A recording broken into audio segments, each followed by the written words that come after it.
Hello and welcome to a bonus episode of Sports and Songs podcast tonight. Yes. I'm your host, Dan, and co host Andy here as well on the show. We're going to do a special bonus episode on one of our Yes. all time greats, Gary Carter, today. A tribute, if you will. Yeah, a little tribute for me and Andy and I, basically one of our favorite all time ball players in Major League Baseball. And we're going to do a little tribute here. Yes. One of many we'll do for other players is in music artists and music. Now, before we start, Andy, you're going to talk about your jersey and show the listeners there? Number 57, Montreal Expos. And you'll see later on. That was Carter's number when he first came up, called up mid-season. He wore 57. Then next year when he came up full-time, he got the number 8. And when he was later in his career, he went from the Mets, he went to the Dodgers and Giants, and then back to the Expos. He was in spring training with the Dodgers. And I forget the name of the third base coach, but the third base coach had number 8 at the time, and Carter had to wear 16. Spring training, and Carter goes, he didn't want to pull weight of, hey, I'm Gary Carter, but hey, I'm Gary Carter, I like to wear number 8. And the third base coach said, great, make the team, it's yours. He made the team. So little incentive for the older guys too, instead of just like cut a check to my charity, make the team, you can wear it. So that was kind of cool. Love it. Good stuff. All right, Gary Edmund Carter, born April 8th, 1954, passed away February 16th, 2012. He played 19 years in the majors, primarily with the Expos and Mets, nicknamed the Kid for his youthful exuberance. Carter was named All-Star 11 times and had one world championship. That was with the 86 Mets. Carter was known throughout his career for his hitting, excellent defense, ability to handle pitchers, and on-field leadership. He made some clutch plays for the Mets in the World Series in '86, including a 12th inning single against Houston in Game 5 of the NLCS, and 10th inning single against the Red Sox to start the rally in Game 6 of the World Series, which we covered 2 years ago at Christmas. We did the '86 World Series. I think so, yes. After leaving the majors, Carter coached baseball at college and minor league levels. In 2003, he was inducted in the National Baseball Hall of Fame in Cooperstown, New York. Carter was the first Hall of Famer whose plaque depicted them as a member of the Montreal Expos. Okay. So he went as an Expo. After receiving more than 100 athletic scholarships, Carter signed a letter of intent to play football with the UCLA Bruins at quarterback. But then he signed with the Expos after they selected him in the 3rd round, 53rd overall, in the '72 Major League Draft. One note I read in one of Gary Carter's books, he went on to play college quarterback, but he was told, because he had some knee injuries, they said, you take one more shot at the knee, you may not walk right again. So he goes on and plays catcher for 19 years. So go figure how that goes. Gary Carter, when he was 7 years old, won the punt, pass, and kick competition in 1961. So there's that. A month after he turned 12 in '66, his mother passed away from leukemia. Gary Carter attended Sunny Hills High School in Fullerton, California, where he played football as a quarterback, baseball as an infielder, and graduated in '72. He played American Legion ball and was named the 1971 American Legion Graduate of the Year. So there's that. His playing career, he was, like I said, drafted by the Expos in the 3rd round, '72 draft. The Expos converted Carter to a catcher in the minor leagues. In '74, he hit 23 home runs and drove in runs. Here. So he started as an outfielder, and they converted him to a catcher. He did not get an at-bat, but he appeared defensive replacements for Pete Rose in the 9th inning. He split time right field and catcher during his rookie season in '75. He was selected to the National League All-Star team as a right fielder. He did not get an at-bat, but he appeared as a defensive replacement for Pete Rose in the 9th inning and caught Rod Crew's fly ball for the final out in the National League's 6-3 victory his rookie year. So how's that for a two names you had to fill shoes for. That's interesting. I did not know that. Defensive replacement for Pete Rose. Okay, that's the way it's listed, but it's the All-Star game. You're just trying to get everybody in there, you know. But you got to catch a fly ball from Mr. Rodney Carew. That same year, he was voted Expos Player of the Year, which he also won in 77, 80, and 84. Carter split time in the outfield and behind home plate in 76. So you can see he's got the 57 jersey on there on that baseball card. It's Topps rookie card. Awesome. Barry Foote was traded to the Phillies, opening up Carter to get more time behind the plate. With little time in other positions, he responded with 31 home runs, 84 RBIs. 1980, Carter hit 29 home runs, drove in 101. 29 home runs, I'm sorry. He earned his first of 3 consecutive Gold Glove awards. He finished second to third baseman Mike Schmidt for MVP balloting, whose Phillies took the National League East by 1 game over the Expos. Charlie Lee threw no hitter May 10th. Gary Carter caught that game. The nightcap of a doubleheader during the first half of the strike-shortened season. That season resumed on Sunday, August 9th, with Carter playing in the 81 All-Star game, his first. He hit 2 home runs, earned him the game's MVP award, and made him the 5th and most recent player to hit 2 home runs in an All-Star game. The Expos team in 81, the strike season, and then the 1 round of playoffs, they didn't do well, but do your history, go back and look at that 81 team, and you just go look at it and go, oh my God. Tim Raines, Andre Dawson, Charlie Lee. The names just roll off the tongue. It's like a who's who, and they didn't quite make it. Pierre Elliott Trudeau, the Prime Minister of Canada, once remarked of Carter's popularity, saying, I am certainly happy that I don't have to run for an election against Gary Carter. A lot of people didn't like him. He had the nickname Camera Carter that Andre Dawson gave him. More glory hound than any team player. So he wasn't liked by some because he was, at the time, well liked by the press and the media. So guys like Dawson, Mets, Keith Hernandez with the Mets, was not a big fan of Gary Carter's. Not saying he was a pretty boy, because he was a gamer. He played hard all the time, but the media liked him and he liked the media. Carter hit a home run in the 84 All-Star game to give the NL a 2-1 lead, and that they would not give up, earning him his second All-Star MVP. Gary Carter's 106 RBIs by the National League, 159 games played, 159 out of 162 at catcher. Wow. That is unbelievable. Batted 294, 175 hits, 290 total bases were all personal highs. 84 Expos finished 5th in the East. End of the season, the rebuilding Expos thought Carter's salary would be too much. They traded him in December to the Mets for Hubie Brooks, Mike Fitzgerald, Herm Winningham, and Floyd Yeomans. In his first game with the Mets, April 9th, 1985, he hit a 10th inning home run off Neil Allen to give the Mets a 6-5 opening day win over the Cardinals. The Mets and Cardinals rivaled for the National League East Championship, with Carter and ex-Cardinal first baseman Keith Hernandez leading New York. Considering they were teammates, like I said, they weren't very good friends. Carter hit a career high 32 home runs and drove in 100 runs. 32 home runs, drove in 100.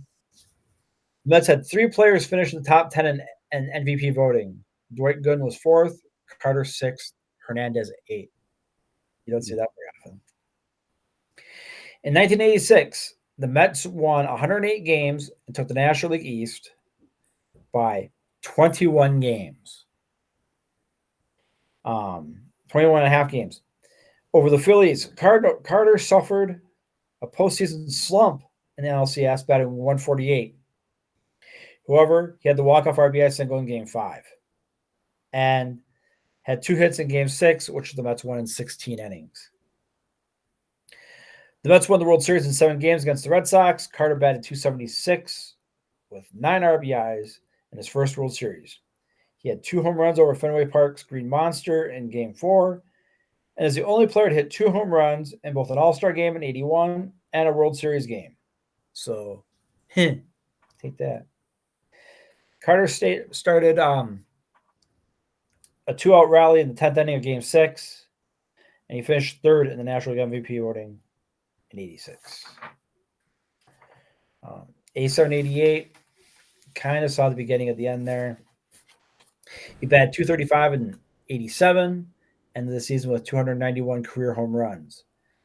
He had 299 home runs on May 16th, 1988, after a fast start. Then he slumped till August 11th. So you go from May 16th, that's June, July, August without a home run. August 11th, he hit one for the Cubs or against the Cubs at Wrigley Field for number 300. During his home run trot, Carter was named co-captain with Team Hernandez, who had been named captain the previous season. He ended 1988 with 11 home runs and 46 RBIs, his lowest total since 76. He ended the season with 10,360 career putouts as a catcher, breaking the mark of Detroit Tigers catcher Bill Freehan, 9,941. Mets won 100 games that season, taking the East by 15 games, heavily favored. They were upset by the Dodgers and NLCS. Carter batted .183 in 50 games for the Mets in 89. In November, the Mets released Carter after 5 seasons, during which he hit 89 home runs and drove in 349. That next season where they won by 15 and lost to the Dodgers, was that an upset? No, because the 88 Dodgers, look at that team. That was a great team right there, too. Yeah. And it was just the East and the West. It wasn't these 3 divisions and everybody make the playoffs. Not making excuses for the Mets, but that was a good series on paper and just didn't work out for him.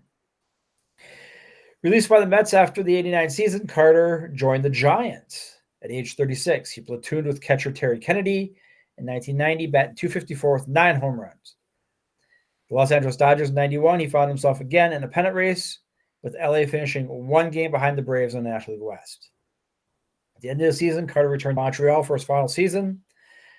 Obtained off waivers from the Dodgers. Carter was still nicknamed the Kid by his teammates despite his age. His last at bat in the 7th inning, September 27th, 1992. He hit a double over the head of Chicago Cubs right fielder and former Expos teammate Andre Dawson. This drove in Larry Walker and proved to be the winning hit. After the hit, he was given a standing ovation. The Expos went 87-75 and finished second behind the Pirates in the East that year. So he had some good numbers.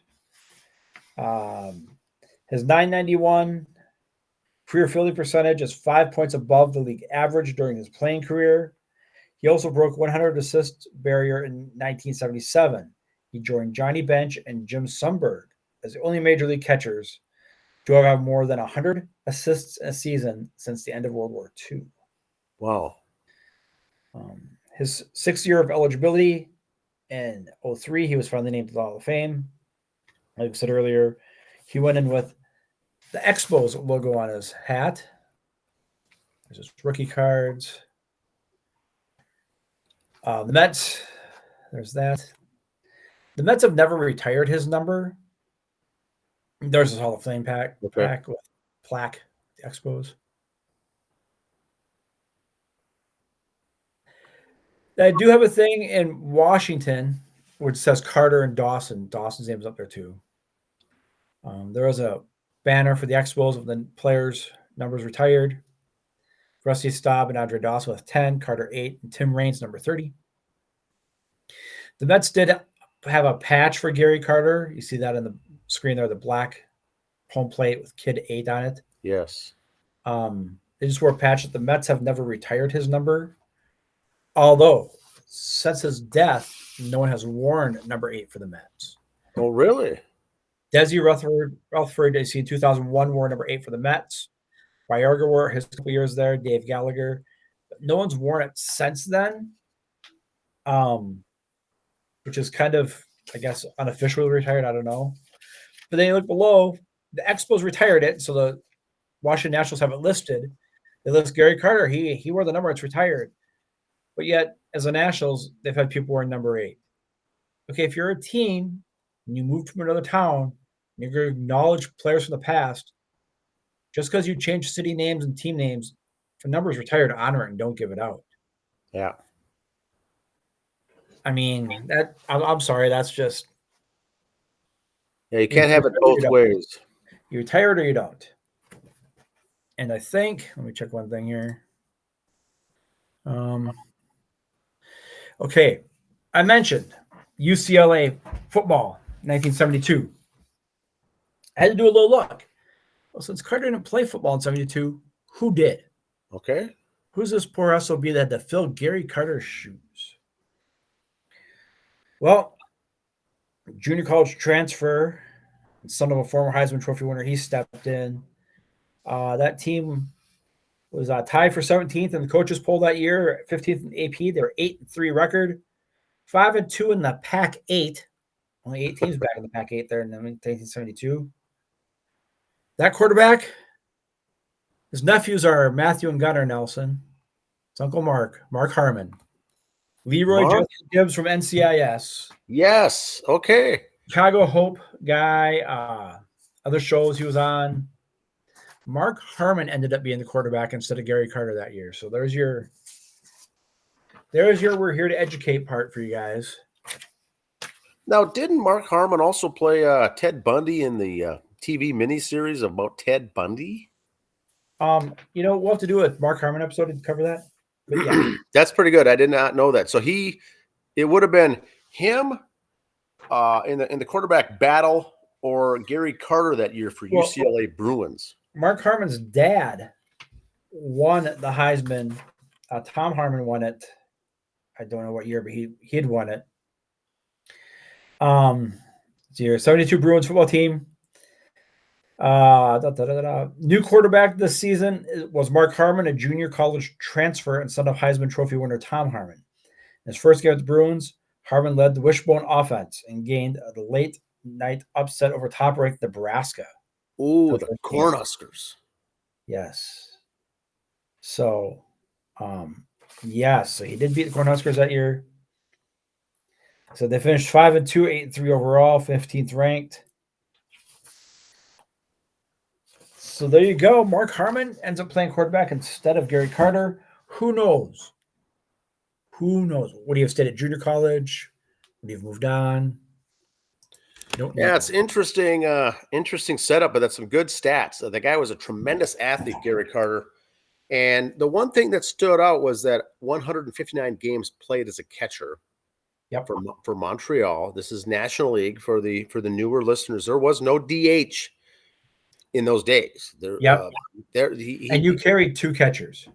You carried 2 catchers, and he played. Doesn't mean he started 159. He played in 159 games. More than likely, started most of those games, but he didn't come in and play DH. An afternoon after a night game like they see, now today, or go back to back. There were double headers back then, and so Carter was like a Johnny Bench. And the others, that's what you did. You caught you were the everyday catcher. And he went on to his 2 All-Star games. I just want to bring up some local Twins notes for that. 81 against, it was in Cleveland. He had 2 home runs, 1.54. Doug Colbert, pitcher, was our representative that year. Doug Corbett? Yes. Corbett, yes. Then 84 in San Francisco. Dave Engel, catcher, was our representative. But Dave Engel, yes. Carter afterwards, he managed in the minor leagues with the Mets. Low A ball, they went to the championship game. They were promoted to high A, went to the championship game. So every year he'd get somewhere in the championship game. And Hernandez, where he got really upset with him, Keith Hernandez, is Carter for a while was platooning or petitioning for the head coaching job with the Mets. And a lot of people are going, okay, you got A-ball to the champ. This is majors, whatever. But to a point, and again, I'm kind of trying not to say this is a fan of his or anything. Let him argue for the job. Maybe bring him up as a third base coach or a first base coach. And, yes, you should not go from A-ball to the majors as a manager. I don't care who you are. I don't care who your daddy is. But he's winning and successful wherever he goes. It's not. We couldn't rule it out either. Yeah, so bring him up as a third base coach. So those kids he did coach in A and AA come up in a couple years. They're familiar with him. It's a familiar face, not so scary. But no, he did that. He did have cancer, brain cancer, I believe. So a lot of his money is he had funds for that sense and charities and stuff. You could look that up online if you'd like to know more about that. But we're not gonna dwell on the bad. We're just celebrating the career of Gary Carter. Great number 8. And I forgot, he wore that 16 at just that one season. Training. That was just spring training. Spring training. Yep. And the third base coach said, "You make the team, it's yours." If you watch those games, and for me, when I watched them, it's like you watch your heroes get old. It kind of hurts, He would be on one knee when they'd catch, not in a regular crouch. And now you see a lot of catchers do that all the time. He was kind of doing it then. One of the greatest highlights ever of a Mets game was after there was a fight and everything was going wrong. And we've played the highlight here where Keith Hernandez comes in on the bunt, basically catches in front of home plate, throws to third, where the guy tags the base.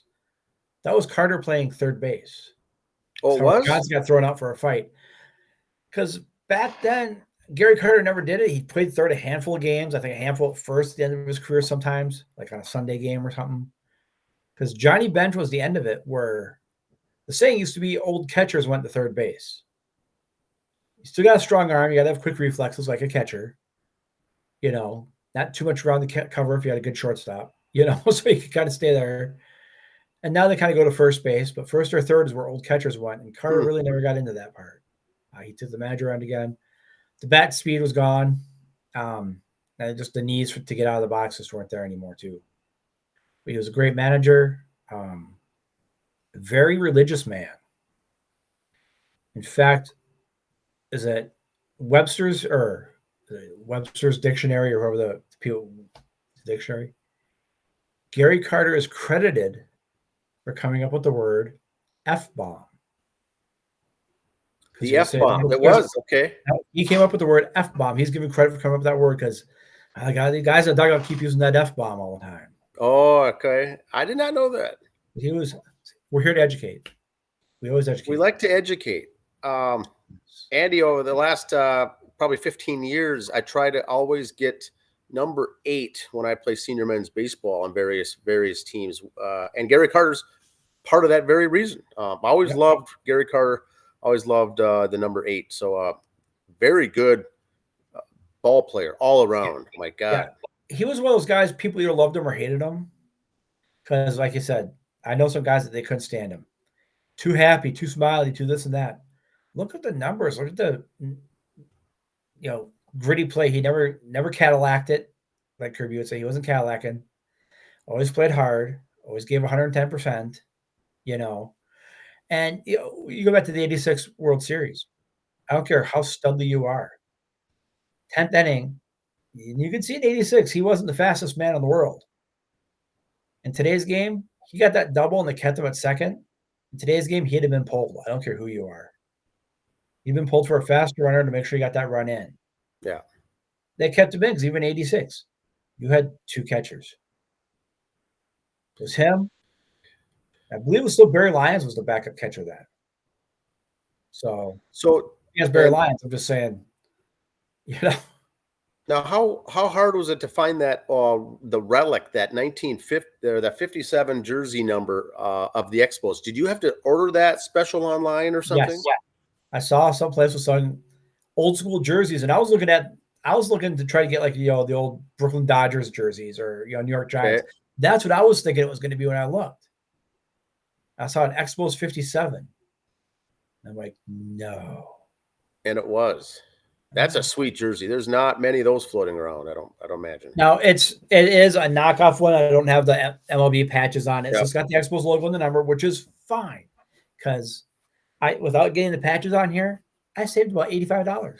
So it's still street cred because a lot of people are going to like that, and most won't know what it is and what it relates to. But it's a home jersey, so there's no name on the back. You're gonna get some some fist bumps there on the street. Or like Van Halen says, you're gonna get some leg tonight for sure. For sure. For sure. Oh, Dave. Oh, Dave, give me a break. Give me a break. One break. Coming up. But yeah. All right. Anything more for Gary Carter? No, like I said, you could look up more stuff on him in his career. What he did for the game, he went to all the stuff he did for the city of Montreal. The Expos one night had a night where they all wore Carter 8 sweaters, so the Expos and Canadians did a lot of stuff together. There is still exhibition games in Montreal every now and then. Toronto will play a game there. Yeah. I think that's one game that Toronto played the Mets, an exhibition game there after Carter had retired. So okay. Yeah, good. He's good catcher. Great all-around player. I've got a lot of baseball cards, and I know if I look through my Expos, I'll bet I have 4 or 5 old cards of a Gary Carter in my collection. Called a good game because that was back when the catcher called the game too. Yes, and because of his leadership skills is what he was so revered for. Yep, managing the game. So very good guy. You watch all these late 70s, early 80s All-Star games where they all wore your own jersey and stuff. He's catcher there, and some of the great pitchers he caught. The one highlight I see all the time, they show Dave Parker's arm throwing a guy out from the outfield. Carter's the catcher. He was just an incredible player. I just loved him. One of the best. All right, everyone. Thanks for listening, and feel free to drop some comments there down below. Thank you. See ya. See ya. Gary.